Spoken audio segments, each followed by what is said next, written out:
Boa noite, igreja! Ah, como é bom estar aqui! Glória a Deus, glória a Deus. Me dá vontade de orar de novo.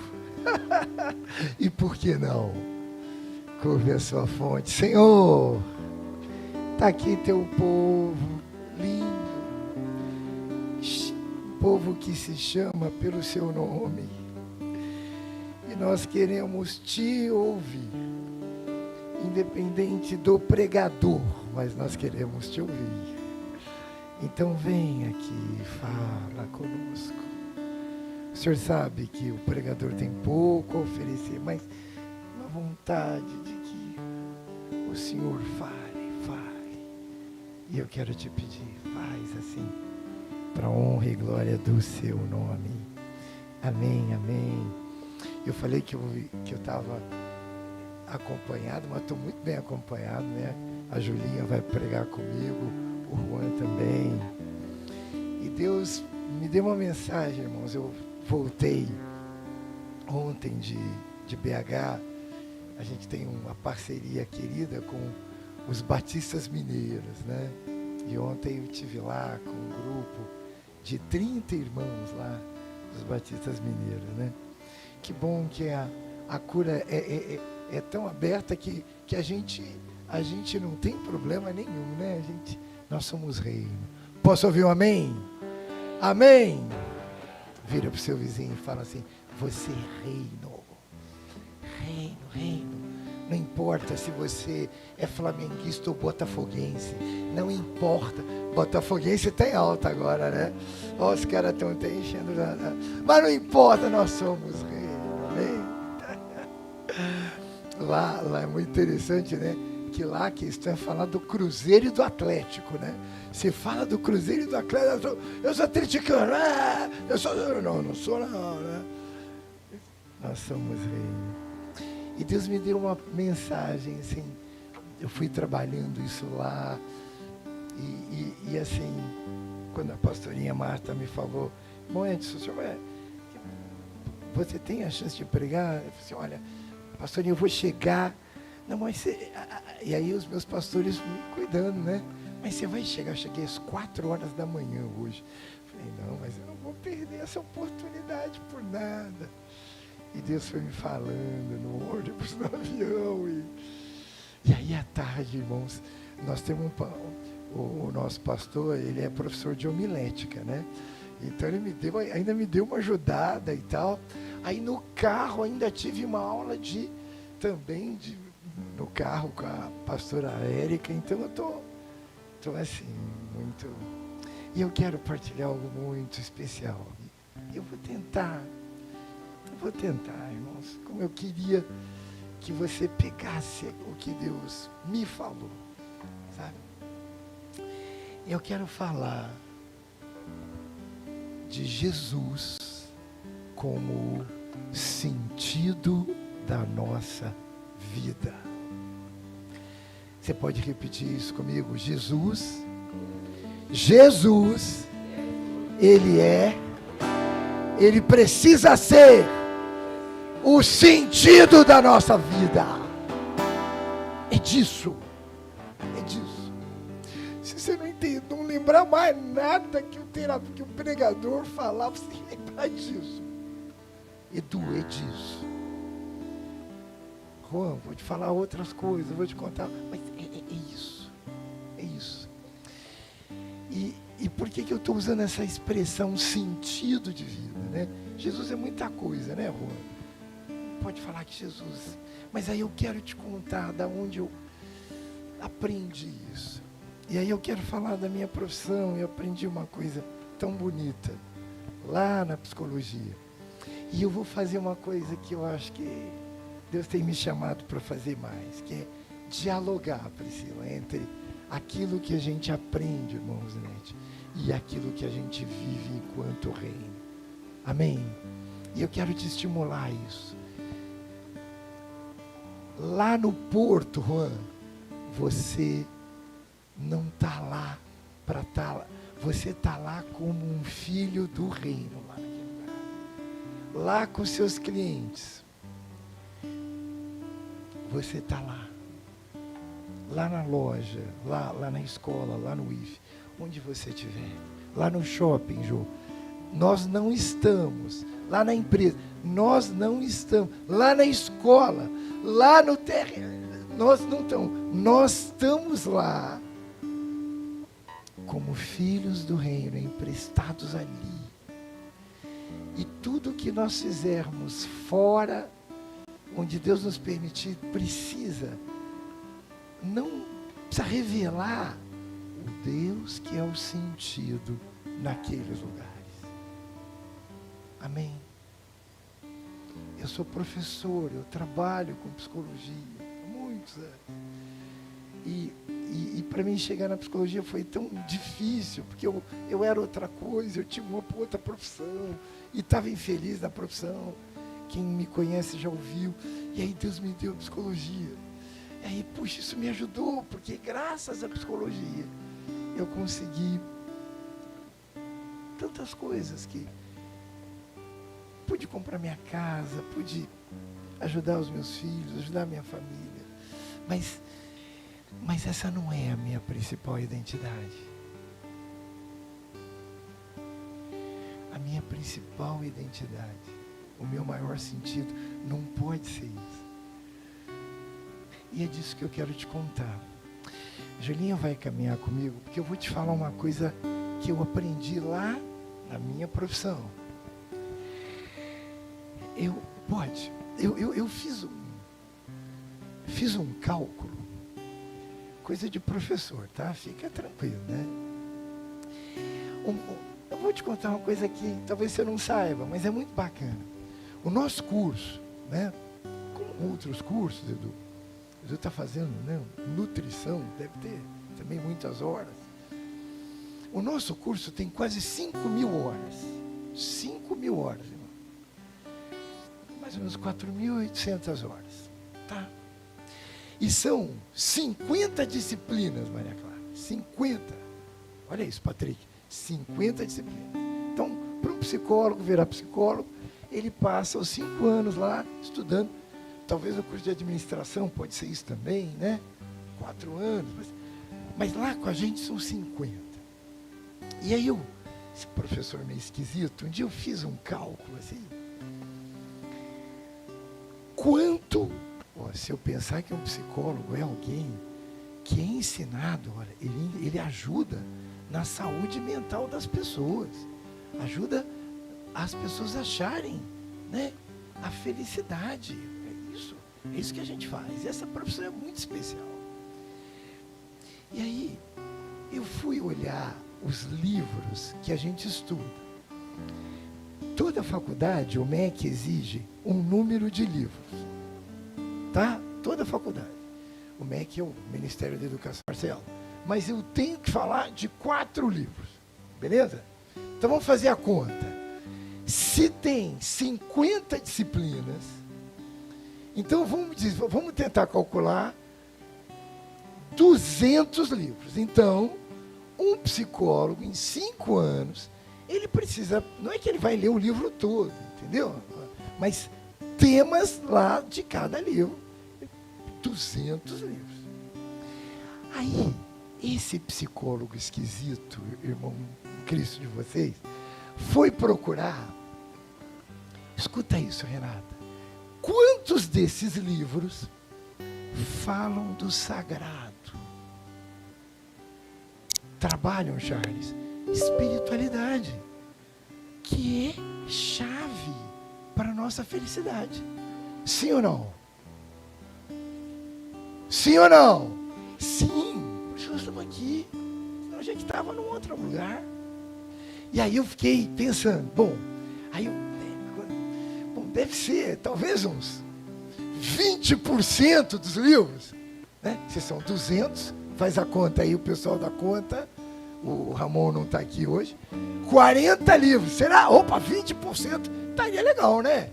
80% para falar de psicopatologia, para falar de outras coisas, de personalidade, mas 20%. Não são 20%, gente.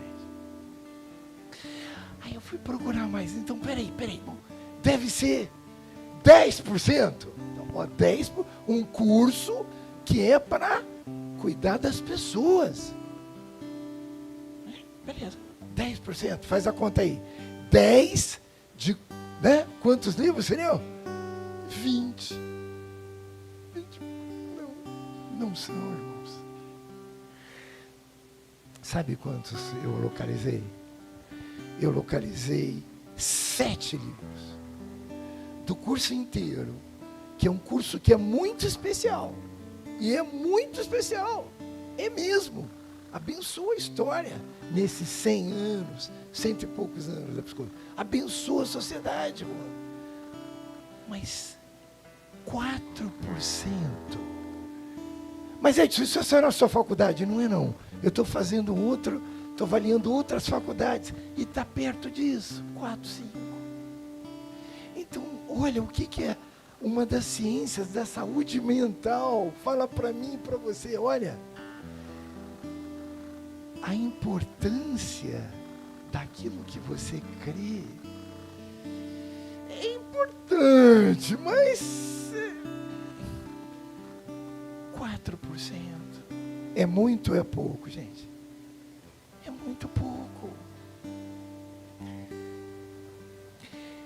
E aí, nesses autores, aí eu fui lá, eu quero te contar o que esse pessoal que está lá, reconhecido dentro da psicologia, nos 4%, quem eles são? E aí tem alguns que são especiais. E eu quero te contar um deles, que é o cara que mais perto, não sei se a pastora vai concordar, do que a gente crê, que consegue dialogar. Talvez eu possa falar assim, um dos que tem a coragem, Isadora, de dentro da ciência, da academia, virar e dizer assim, opa, essa espiritualidade é importante, Felipe. Isso que você crê, isso que você está fazendo aqui, Mary. Cheguei aqui, tão bonitinho, né? Aí eu chego, né? Cheguei um pouquinho mais cedo. Quando eu cheguei, falei, meu Deus, quem é o super baterista? Não, era a Júlia, aluna do João. Nossa! Aí eu falei, ó, essa igreja, ó, discípulo aqui, tá vendo? Tá lá e vai aprender. Aí quem estava aqui? A irmã Mary cuidando disso tudo. Aí eu falei, meu Deus, isso é igreja. Essa espiritualidade, aquilo que a gente faz, infelizmente, não vai ser, Rosinete, lá na academia que a gente vai entender a importância. Você está entendendo porque você precisa vir na igreja? Quem assistiu a EBD? Vai. Os 3, vamos lá. Nós somos, o que a gente aprendeu na nossa última EBD? Que nós temos 3 identidades. Nós somos filhos. Depois nós somos servos. E depois nós somos... Você estava aqui. Eu preciso te dizer assim, que talvez não tenha outra escola que não é igreja para a gente aprender isso. Com toda alegria. Tem os educadores aqui. As escolas são importantes, mas eu quero te falar, e essa é uma das conclusões, talvez o que mais pode fazer, João, eu me ligar, o que mais pode, sabe por que a Maria já é diferente de todo mundo? Porque a Maria está aqui, ó, ela está ouvindo louvores, e ela vai fazer muitas coisas, e vai para a universidade, e vai aprender, amém? Mas ela vai aprender num lugar, porque os pais delas estão aqui, e servem ao Senhor, e vão apresentar ela a Jesus. E o maior sentido da vida dela, talvez não seja aprendido lá na universidade, mas dentro do reino. Amém? Então a minha introdução é te falar desse cara, de um dos autores que estão aqui. Dá um toquinho, Júlia, porque eu vou contar para você. Porque você já ouviu falar de Freud. Quem já ouviu falar de Freud? Levanta a mão. Ouviu falar, pode nem ter lido. E Freud é muito importante. para a criação de filhos. Freud mudou a história. E tem vários autores. Mas eu quero te dizer um que é mais pertinho de nós, que Freud. E o nome dele é Viktor Frankl. Eu vou acabar essa introdução rapidinho, porque eu aprendi com o pregador, com o homem que estava louvando. Nós estamos para aqui para render o Senhor, para louvar o Senhor. Mas eu quero falar disso, para chegar num conceito desse cara. Fala o nome dele, Viktor Frankl. Vou contar em 3 minutos a história desse sujeito. Esse cara viveu de 1905 a 1997. Até 92 anos ele estava dando aula, Priscila. Ativo. Porque ele tinha um sentido para viver. Quem é esse cara? Esse cara era um psiquiatra, neurologista austríaco, lá da Áustria. Morava em Viena. E ele viveu na época do Holocausto. Lembra? Do Hitler. Tá. Então, quando Hitler, e ele é judeu. Então, Viktor Frankl é judeu, de uma família judia, que amava o Senhor, que recitava salmos todas as manhãs. E ele já era um médico famoso, Renata, antes do Hitler entrar lá. Famoso. E ele já pensava muito assim, criar uma teoria para ajudar as pessoas a achar um sentido para a vida delas, Felipe. Essa é a sacada dele. O que aconteceu? Escuta isso, Carlos Magno. Quando o Hitler chega, e ele é judeu, ele e toda a família vão para os guetos e depois para o campo de concentração. E ele viu, Rosinete, toda a família ser exterminada. O pai, a mãe, os irmãos, só uma irmã dele sobrou. Ele passou por 4 campos em 3 anos e meio. E ele viu, e vocês já viram filmes, o campo de concentração é um dos lugares, talvez, onde o ser humano mais foi humilhado, execrado. Foram 6 milhões de judeus mortos. 6 milhões. Então pensa, a Alemanha tinha 60 milhões, 10% da população, Rosné, morreu. Gente que era amiga do outro, Isadora. Por causa da postura lá do Hitler, eles foram separados, tirados das suas casas e foram mortos. E o Frankl, que já estava pensando sobre o sentido da vida, ele está lá no campo, e aí, aquele tempo lá, pega essa ideia, ajudou ele a formar mais a teoria que ele queria criar. Por quê? E aí eu quero te contar um conceito, e isso vai te ajudar. Ele um dia está lá, eles andavam 15 quilômetros, 20, na neve, com os calçados ruins, e numa humilhação imensa. E eles viam os judeus morrerem o tempo todo. Porque muitos desistiam. E eles se jogavam nos fios.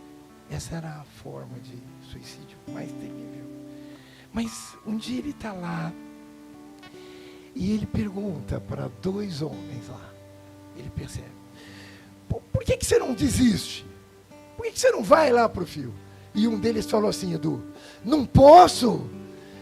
A minha filha escapou, Jonatas, foi para os Estados Unidos. Eu tenho que ver minha filha. Olha só.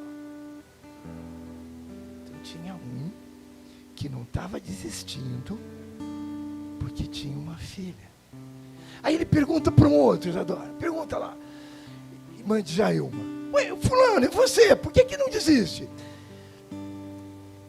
Franco, eu sou professor, e eu estava escrevendo uma enciclopédia de geografia. Olha isso, Maria Clara. E parei no meio quando o nazismo me pegou. E eu quero, olha isso, quero acabar isso, meu pastor. E ele percebia outros desistindo. E aí ele tem uma sacada que é uma das teorias mais bonitas da psicologia hoje, que é a terapia do sentido da vida. Ele vai dizer, os alemães eram donos de todas as circunstâncias. Sim ou não? Sim ou não? Os alemães também eram donos do corpo deles. Sim ou não? Mas tinha uma coisa que os alemães não eram donos. Tenta falar o que é. Uma coisa os alemães não eram donos. Eram donos das circunstâncias, eram donos do corpo, mas tinha uma coisa. Arrisca. Fala. A mente dele, as escolhas que ele fazia, a vontade dele. E aí ele constrói essa teoria da vontade de sentido. E aí ele propõe algo que tem a ver comigo e com você. E a gente vai para a palavra. Ele percebe que quem tem um sentido para viver pode suportar qualquer como. Repete essa frase. Quem tem um sentido pode suportar quase qualquer como.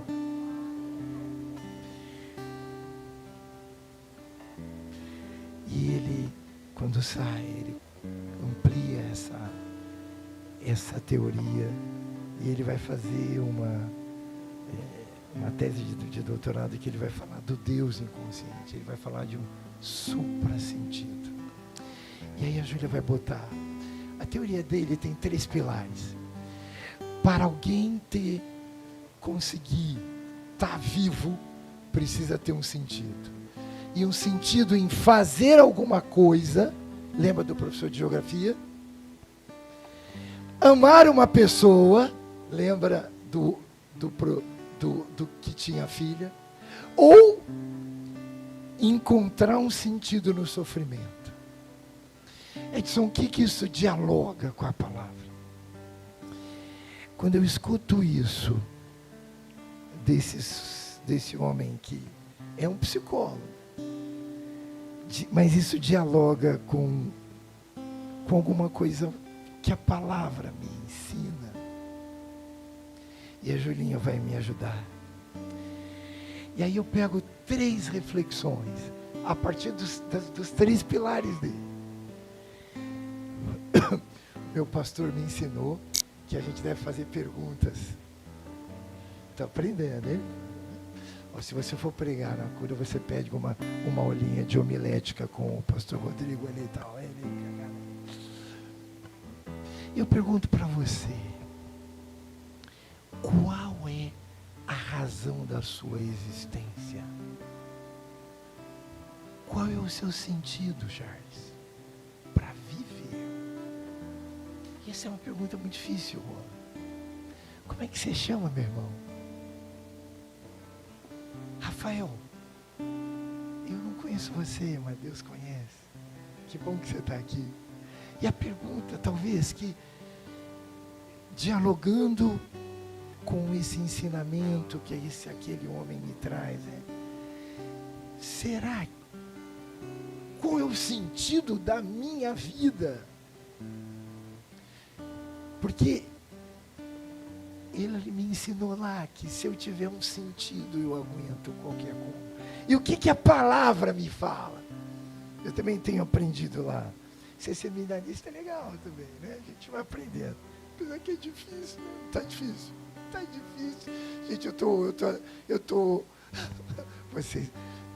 Inveja santa não pode ter, né? Assim, gente, se eu fosse um aluno como a Valesca e o Charles, ia tão... Meu Deus do céu, é muito difícil ser pastor, cara, eu não aguento. Mas é bacana, porque a gente aprende uma coisa. Aí eu quero dialogar com a palavra. Dá um toquinho, Júlia. Sabe qual que é, ou precisaria ser, o nosso maior sentido da vida? Que lindo, meu irmão. O maior sentido precisava ser João 3,16. Sabe qual é a causa que precisa me fazer vivo, João? Vamos recitar decor? João 3,16. Com força, vai! Porque Deus amou o mundo de tal maneira que deu seu Filho amado, para que todo aquele que nele crê não pereça, mas tenha a vida eterna. Eu e você temos o sentido para viver. Qual é a causa? A causa é o amor dele. Essa precisa ser a minha maior causa. Essa precisa ser. É disso que se trata a palavra. Isso não vai ser a faculdade que vai me ensinar, entendeu? Não vai ser. Dá mais um toquinho, João. Você não precisa abrir, eu coloquei aqui. Colossenses 1, de 15 a 19. Isso é lindo, olha. Ele é a imagem do Deus invisível, o primogênito de toda a criação, porque nele foram criadas todas as coisas, no céu e na terra, as visíveis, as invisíveis, sejam tronos, sejam dominações, sejam principados, sejam potestades, tudo foi criado por Ele e para Ele. Ele é antes de todas as coisas, e nele subsistem todas as coisas. Também Ele é a cabeça do corpo da igreja. Ele é o princípio, o primogênito entre os mortos, para que em tudo Ele tenha preeminência, porque aprove a Deus que nele habitasse toda a plenitude. Você entende? Você quer um sentido maior que esse? Ele. Eu não sei se o Frank ouviu isso, porque ele era judeu, mas nós estamos um passo à frente, com todo carinho ao Frank. É por ele. Tá entendendo onde você está, Leandro? Nós não estamos aqui por causa da pastora Érica, não. Nós não estamos aqui, não. Nós estamos aqui porque Ele é o nosso sentido. Ele, o amor dEle. O amor dEle. Ele me chamou de filho. E eu sei o que é não ter pai. E eu pedi a Deus, quando eu perdi meu pai com 5 anos, eu pedi a Deus: Senhor, me dá um pai. E a minha mãe ficou viúva, dei até velhinha, Edu. E nunca tive um pai. Até que quando eu conheço Jesus, Ele completa a paternidade e a minha orfandade. Eu não sei como você chegou aqui hoje. E eu não sei qual é a falta. Mas Ele pode cobrir toda a falta. Porque Ele é o princípio e o fim. É Ele.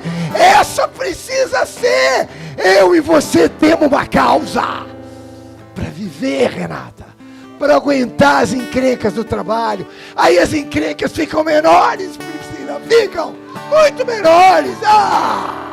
Por quê? Porque eu tenho sentido. E qual é o meu sentido, Edu? O meu sentido é Ele. Lá no Pai Nosso. E vocês sabem que esse é um dos grandes escândalos, né? Por que os judeus não gostavam de Jesus? Porque Jesus, você lembra? Já partilhei isso, aprendi com o pastor Eliabe, tio da pastora. E ele me falava assim, que um dos escândalos, uma das encrencas, Patrick, que o povo judeu tinha com Jesus, é porque para o povo judeu falar do Deus eterno, o cara pulava no chão, nem citava o nome. Aí Jesus vem e fala assim, que Ele é meu papai. Papai. E aí no Pai Nosso ele vai falar, Pai Nosso. Você entende isso? Você entende um sentido que te cuida, independente das circunstâncias, Edu? É disso que se trata esse lugar. Mas vamos dialogar. Olha que lindo o diálogo da teologia com a palavra. Lembra? Então, o Frankl falou, né? Ensinou pra gente, na teoria dele, que precisava 3 pilares, lembra? Então, ter uma causa. Qual que era o segundo, lembra? Era amar uma pessoa. Júlia, vamos? E o que a palavra me fala? Aprendi, ó. Não, pode dar um toquinho. A pergunta segunda que a teoria me fala, e quando eu olho para a Bíblia, é: quem pode ser o alvo do meu amor para que eu encontre um sentido além de mim? Então o Frankl vai dizer que o amor por alguém pode ser um sentido para alguém. Eu penso que a minha mãe, quando perdeu o meu pai, eu acho que foi um pouco do sentido de vida dela. Então uma pessoa pode ser. Mas o que a palavra me fala? Sabe o que minha palavra me fala? Me fala algo maior, Valesca. Aí.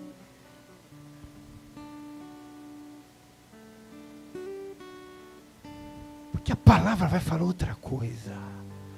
Júlia, o que a palavra fala? Olha.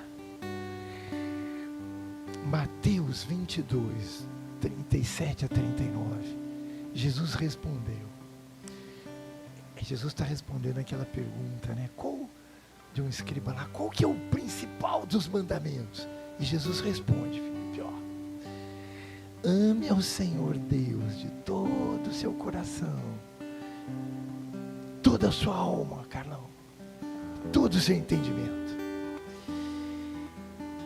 Este é o primeiro e maior mandamento. E o segundo, está aqui, não deu, porque o digitador se atrapalhou, ame ao próximo como a ti mesmo. Sabe o que acontece? Sabe por que esse projeto de sentido, quando ele é o meu sentido, ele me chama para amar o outro como a mim mesmo. O outro é tua sogra? Até a sogra. E se a sogra for chata? Também. Mas a minha não é não, tá? Eu tô bem na fita. Irmã Marilúcia, você... A gente tem uns arranca-rabo, mas a gente se ama lá, tal, né? E o chefe que te oprime, também. O vizinho que te dá problema, sim. Como é que é isso? Você está entendendo que projeto de sentido? O projeto de sentido, por isso que evangelho, irmão de Jailma, é uma coisa para o povo que se chama pelo seu nome, não é qualquer... Está entendendo porque a Maria vai ser diferente? Por que o Davi, você está aí, Davi? O Davi está aqui, olha que lindo. O Arthur está aqui, os menininhos. Por que elas vão ser diferentes? Porque elas diferentes de mim, de você. Eu fui criado tão longe da igreja. Eu fui aprender isso depois de velho. Velho não. Depois de madurão. Mas olha, tá entendendo? Sabe por que ele não vai brigar com o coleguinha? Porque ele entende que o sentido dele, por ter Jesus, é lidar com esse outro, mesmo que a gente não goste dele. Você sabe que tem uma diferença, né, Patrícia? Entre gostar e amar. O texto é tão bacana, a palavra que ela fala assim, goste do, como é que é? Goste do seu vizinho como a ti mesmo. Não. Ame. Amar é outra coisa. Amar não tem a ver com o meu sentimento só. Tem a ver com a minha compreensão. Porque às vezes eu vou precisar amar lá na minha família aquele familiar que não está bem, Juan. E que pode, naquele momento, Júlia, está me sendo um problema. Mas aí quando eu olho para o meu maior sentido, que é Ele. Por Ele eu olho e tento ser mais paciente com o pai que não me trata bem. O filho que não me demonstra amor. O marido que pode estar num momento complicado. Olha isso. Você entende que lugar é esse de sentido? Eu não aprendi isso em nenhuma faculdade do mundo. Eu aprendi aqui na palavra. Nem na...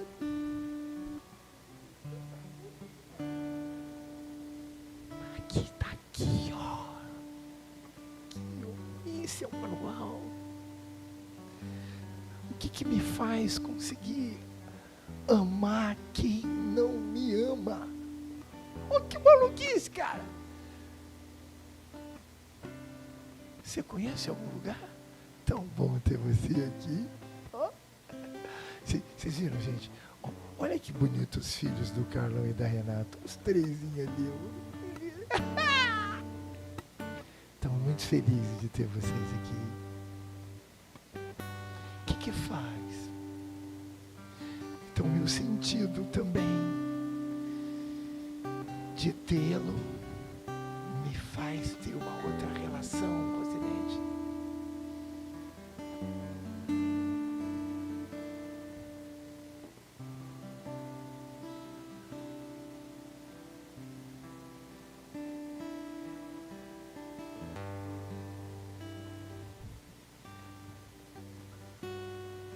Esse é um sentido que só o Pai pode dar. Só o Pai pode dar. Sozinho você não vai conseguir. Não vai conseguir. Humanamente a gente... Funciona. Meus pastores olharam feio ali. Isso não pode. Mas humanamente você não vai conseguir. Então, por que do sentido? Para que eu possa, por Ele, fazer diferente. E é disso que se trata a palavra. É por isso que você está aqui. Esse evangelho tem que fazer isso comigo e com você, Leandro. Entendeu, Priscila? Senão não funciona. E não adianta nem cargo, nem igreja, nada disso. Não, não é isso. Não se trata disso. Se trata dessa mudança, Marcelo. Esse projeto encantador. Eu estou trabalhando com alguns missionários. E eu atendo eles online. Gente que está longe, no interior de Minas. E a gente fala de dificuldades de luta na igreja. Mas não tem noção que é essa igreja nesse país ou no mundo. E aí eu escuto e fico envergonhado. Como que amor é esse que eles têm à causa? E que faz com que eles... E esse é o sentido de vida deles. Vira pro teu vizinho e fala assim: lembra do teu sentido. Lembra, fala para ele. Porque se você está aqui, você tem um sentido nele. Mas ele precisa ser estimulado a lembrar o sentido. Senão a gente esquece do... Aí eu quero terminar. Vamos lembrar o que o Frank... Porque o Frank é legal. Para ter sentido, eu preciso ter um sentido numa causa, sentido no amor a alguém, e aí o outro é punk. Lembra? Achar um sentido no sofrimento, Paulinha. E ele aprendeu isso lá no campo de concentração. Mas sabe o que a palavra me fala? Eu não sei se Frank eu teve chance de ler Paulo.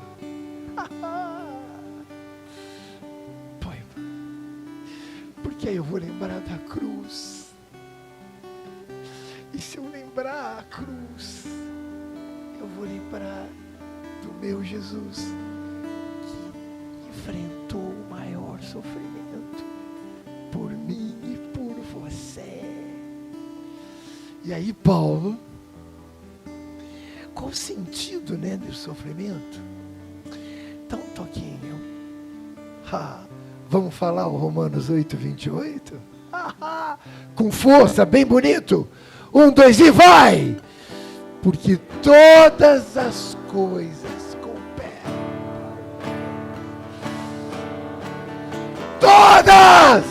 Todas! Sabe qual é a história desse livro? Essa história desse livro é a história de todos esses anos. Foram homens que venceram sofrimentos, porque eles tinham sentido. E esse evangelho só está aqui para mim e para você, porque teve gente que enfrentou, Edu. Mas por que eles enfrentavam, Paulinha? Mary, por que eles enfrentavam? Porque eles tinham sentido do amor de Deus, meu pastor. Era isso. E é disso que se trata. E é isso que você e eu estamos sendo chamados aqui. Vou pedir para o Ministério de Louvor. Vem cá, meu pastor.